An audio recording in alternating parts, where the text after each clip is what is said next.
warahmatullahi wabarakatuh. Selamat pagi anak-anak. Bertemu lagi dengan saya Ibu Mia Aulia dalam mata pelajaran kearsipan. Bagaimana kabarnya kalian hari ini? Semoga selalu ada dalam kebaikan, selalu dalam kesehatan, dan selalu ada dalam lindungan Allah Subhanahu wa taala. Amin.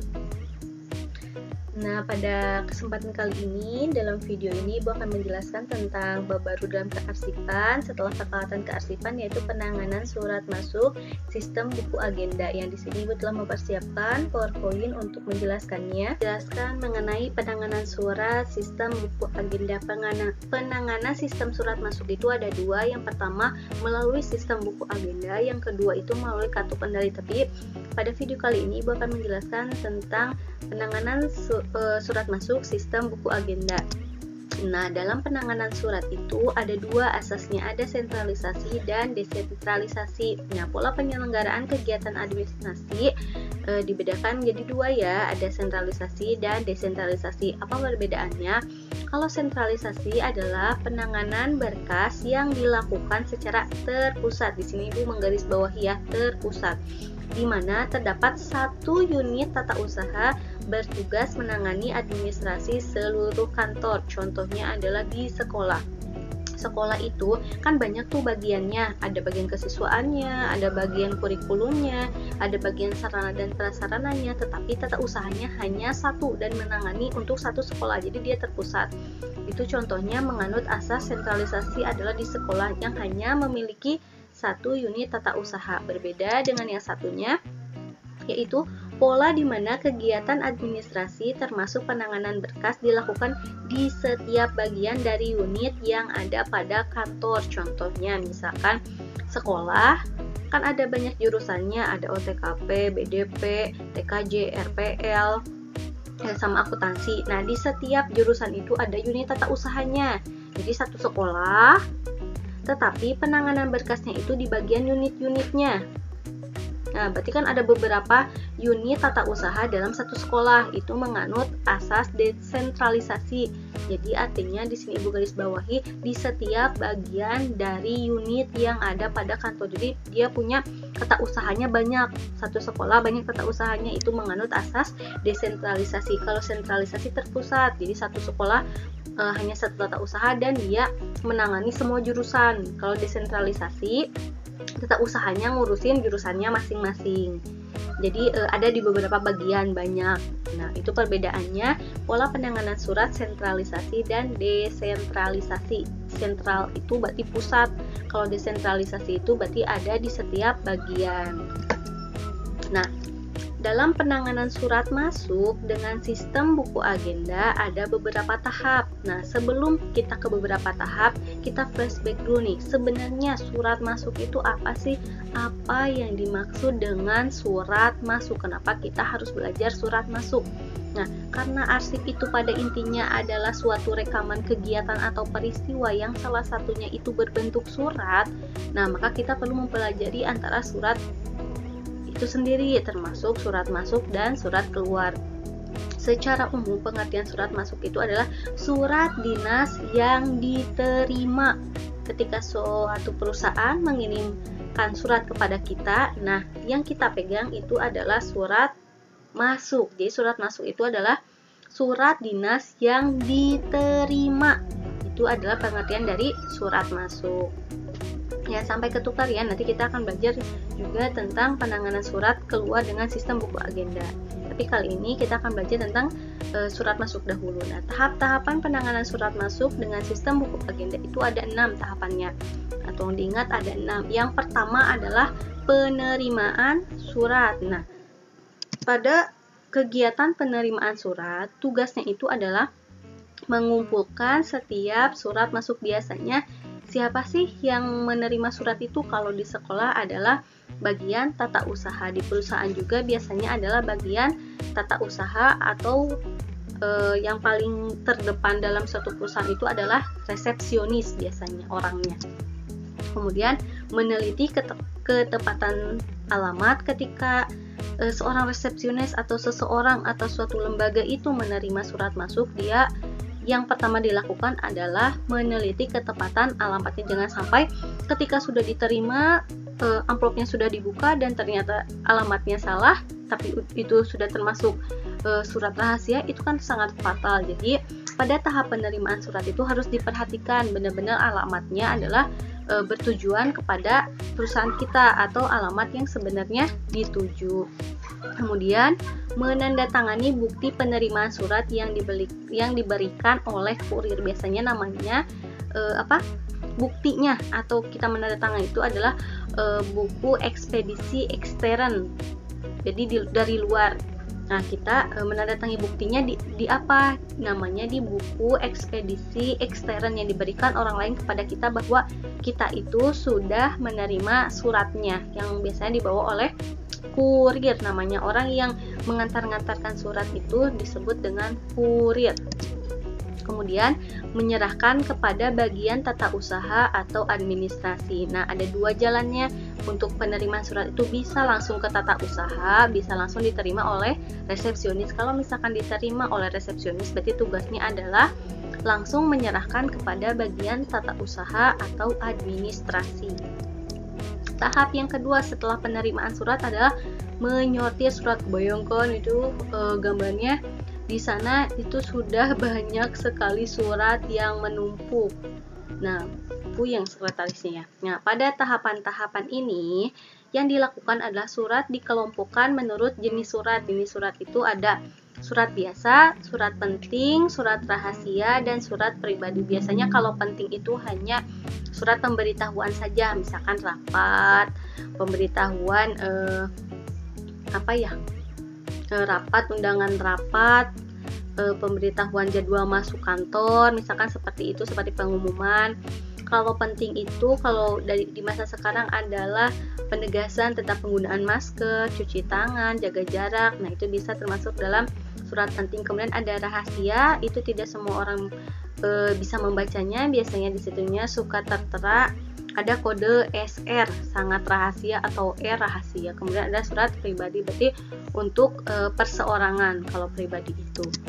Kemudian jika surat pribadi untuk perseorangan dapat langsung diberikan kepada yang bersangkutan, tidak harus melalui tahap penyeleksian, pembukuan dulu, tapi langsung bisa diberikan kepada orangnya. Kemudian surat dinas akan diproses lebih lanjut. Biasanya ada tahapan-tahapan yang harus dilakukan jika yang masuk itu adalah surat dinas. Selanjutnya setelah penyortiran surat adalah pencatatan surat. Nah, ini yang harus benar-benar diperhatikan karena ini sangat penting. Nah, memudahkan penyimpanan dan penemuan kembali surat. Kalau misalkan surat masuk nggak dicatat, nanti ketika ada yang butuh, lihat dong, misalkan surat masuk dari perusahaan perusahaan A, sebut aja gitu. Kalau tidak dicatat, di mana ya? Nggak mungkin kita ngebuka selemari brek itu surat masuk. Nah, makanya perlu untuk dicatat.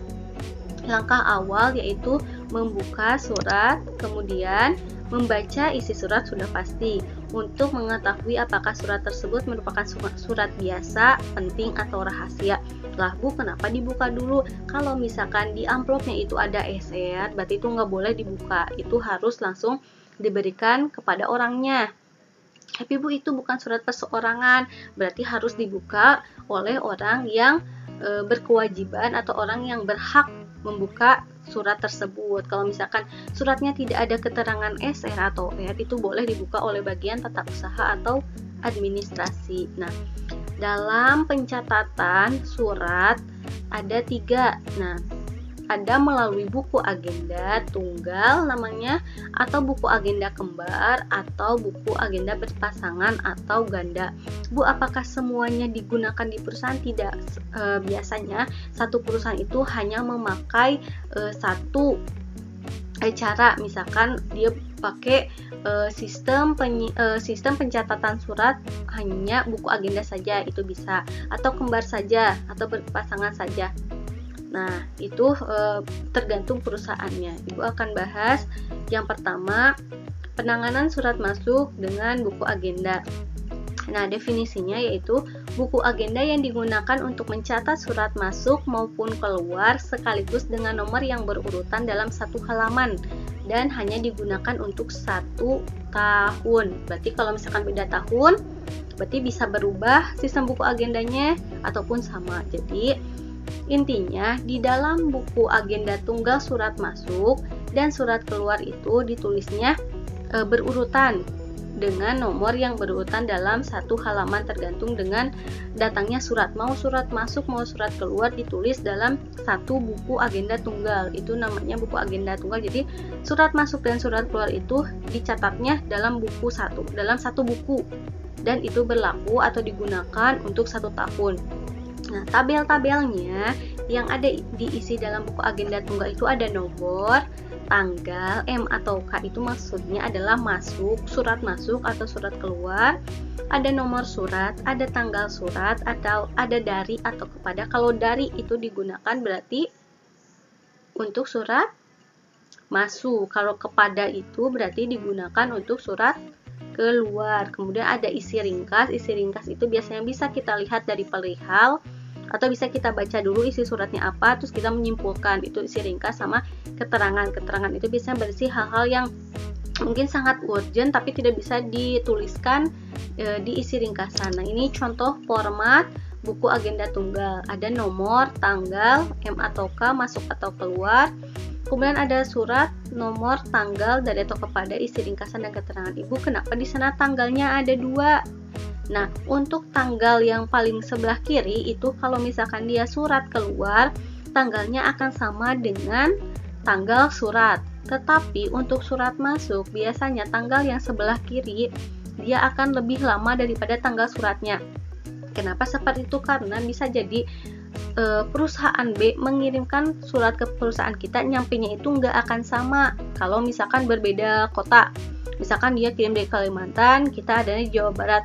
Mungkin di suratnya itu tertanggal 7 Agustus, tapi nyampe di kitanya 10 Agustus. Nah, berarti tanggal yang sebelah kiri itu lebih 3 hari daripada tanggal di suratnya. Itu kalau misalkan surat masuk. Tapi untuk surat keluar, pencatatan di buku agenda dengan tanggal yang ada di surat itu pasti sama. Nah, itu kenapa alasannya tanggal di sini ada 2 gitu. Kalau untuk surat keluar akan sama aja tanggalnya. Misalkan tanggal di suratnya 7 Februari, pasti 7 Februari. Tapi kalau misalkan surat masuk belum tentu, bisa jadi keterima sama kitanya itu 2 atau 3 hari setelah tanggal suratnya. Itu adalah buku agenda, dan sistem buku agenda ini paling banyak digunakan di perusahaan karena sistemnya mudah dan penyusunannya itu pasti berdasarkan dengan tanggal termuda atau tanggal yang sudah. Misalkan ada surat 2 sama 7 Februari, pasti yang ditulis duluan kan 2 ya, 2 Februari baru 7 Februari, itu lebih simpel. Selanjutnya yang kedua adalah sistem buku agenda kembar. Namanya kembar berarti di sini sama atau identik.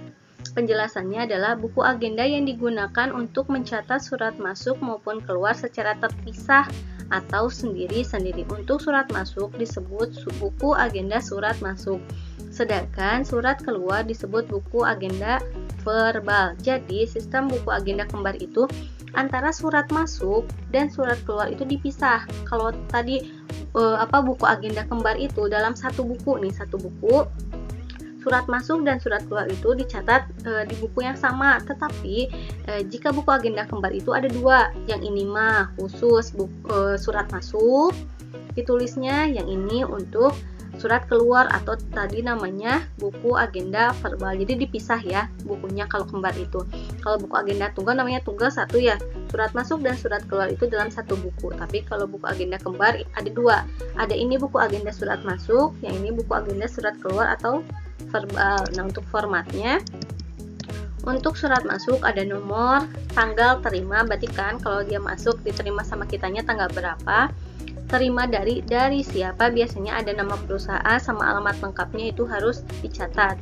Ada tanggal dan nomor surat. Nah, tanggal di sini adalah tanggal di suratnya ya, bukan tanggal terima tapi tanggal di surat. Perihal, lampiran, dan diteruskan. Nah, ini diteruskan ke siapa? Misalkan ke bagian keuangan, bagian kepegawaiannya, itu tuh untuk siapa gitu biasanya.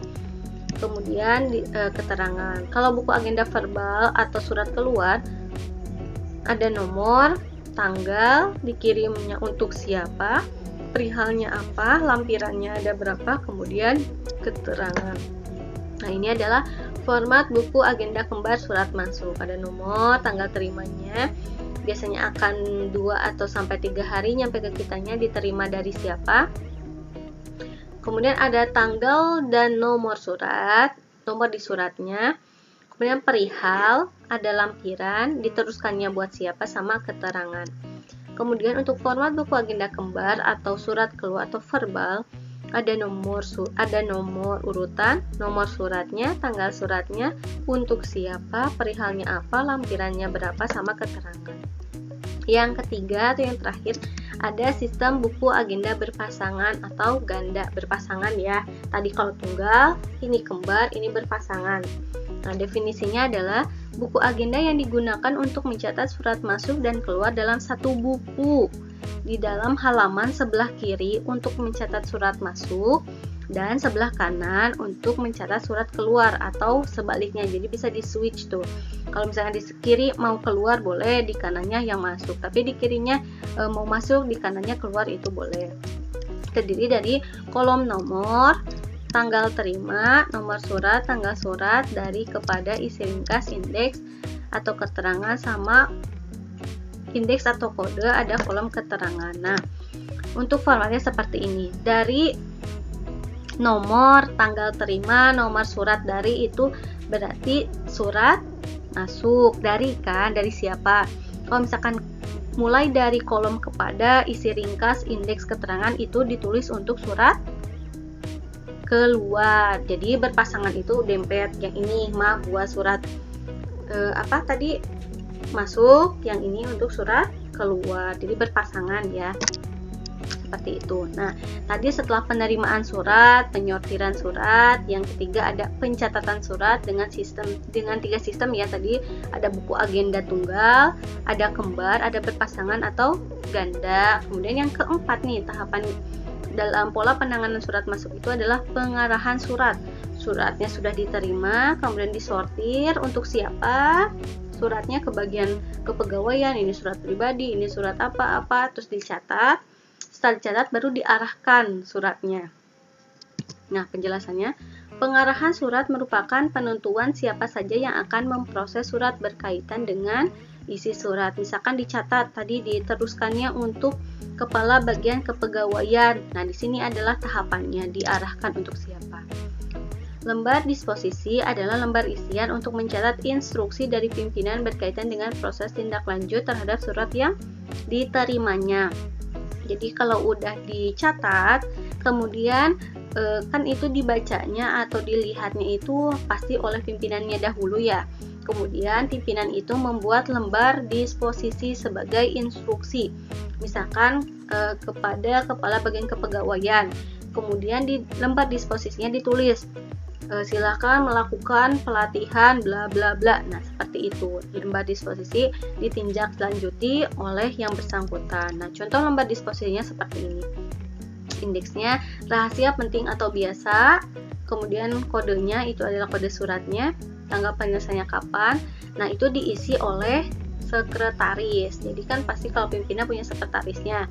Yang bagian mencatatnya juga itu adalah sekretaris atau bagian tata usaha bisa. Kemudian diisi oleh pimpinan. Instruksinya apa tuh? Itu nggak mungkin ditulis oleh sekretaris kan, kalau instruksi pasti diisinya oleh pimpinan. Instruksinya misalkan ya tadi segera mengikuti pelatihan, diinstruksikan kepada kepala bagian kepegawaian. Kemudian diisi oleh sekretaris kepada siapa dan tanggalnya tanggal berapa, seperti itu. Jadi kalau ada pertanyaan, lembar untuk menginstruksikan sesuatu yang berkaitan dengan surat disebut lembar disposisi. Itu jawabannya. Nah, setelah pengarahan surat diarahkan nih sama kepala sekolah sama sekretaris, itu suratnya buat siapa, kemudian disampaikan pada proses penyampaian surat. Nah, apabila orang yang ditunjuk lebih dari satu, surat tersebut diperbanyak sehingga setiap orang yang ditunjuk akan mendapatkan salinan suratnya. Misalkan yang ditunjuknya itu adalah unit kerja keuangan. Kan di unit kerja itu ada kepalanya, terus kemudian ada bagian-bagiannya, ada anggotanya, kan banyak. Nah, berarti suratnya sebelum disampaikan itu diperbanyak dulu, digandakan. Digandakan itu gimana caranya? Difotokopi, betul, difotokopi dulu baru disampaikan. Jadi walaupun suratnya satu, jangan, kalau tujuannya ke banyak orang, jangan ya udah satu aja dan mentang-mentang misalkan satu tempat. Nah, tidak seperti itu, tapi diperbanyak dulu atau digandakan. Tapi ingat ya, itu kopiannya, yang aslinya itu dipegang oleh sekretaris atau bagian tata usaha. Jadi yang disampaikan kepada unit-unitnya itu hanya fotokopiannya saja. Nah, ketika surat tersebut diberikan kepada orang yang telah ditunjuk, penerima surat harus menandatangani buku penerimaan. Disebut buku ekspedisi intern. Apa bedanya tadi dengan buku ekspedisi ekstern? Kalau misalkan ekstern itu dari orang luar kepada kita, ya, dari luar organisasi kepada kita. Kalau intern itu di dalam organisasi. Kan kalau misalkan tujuannya untuk unit kerja kepegawaian, kan itu yang masih ada di dalam perusahaan ya.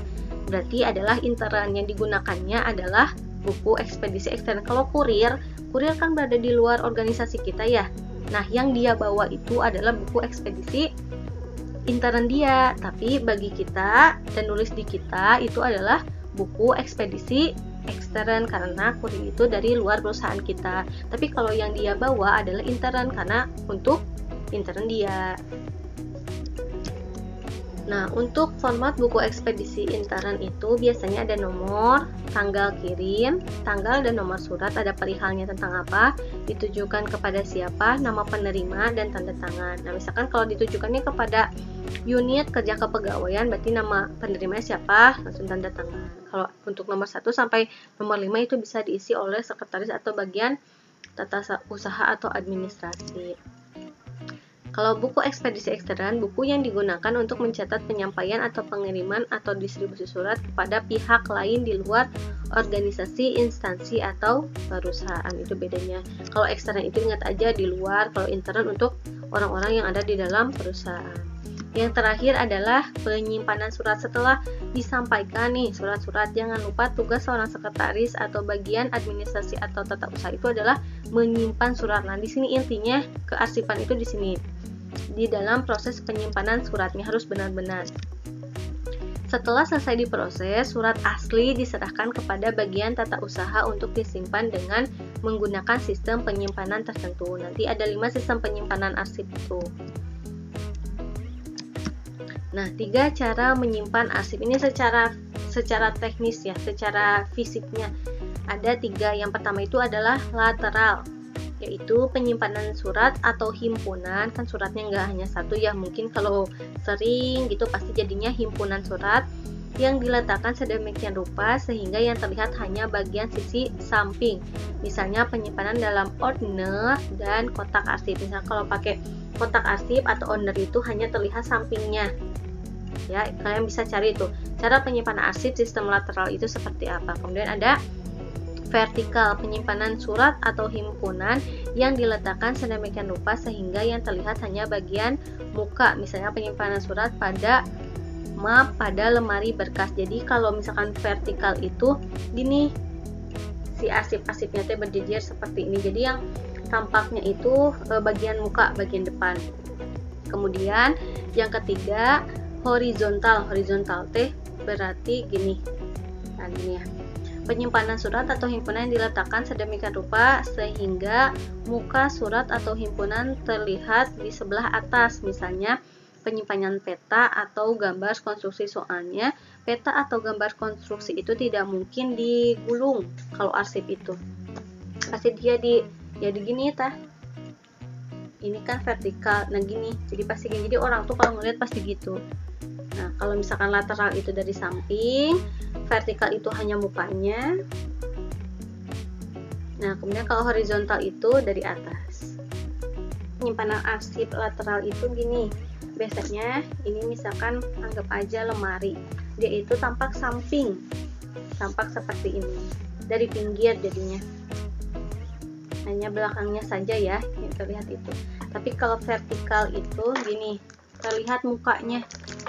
Jadi gini, anggap aja lemari ya. Nah, gini arsipnya tuh pada gini. Kalau misalkan gini, arsipnya ini lateral.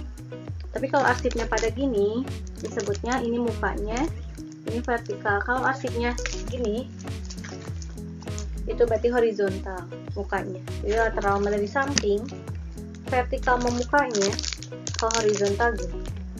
Nah, seperti itu. Demikian yang dapat Ibu sampaikan, semoga bermanfaat bagi kita kesehatan. Kemudian jangan lupa pola pikir yang positif, makanan yang bergizi, dan jangan lupa bahagia. Wabillahi taufiq wal hidayah. Wassalamualaikum warahmatullahi wabarakatuh. Selamat bertemu di bab selanjutnya.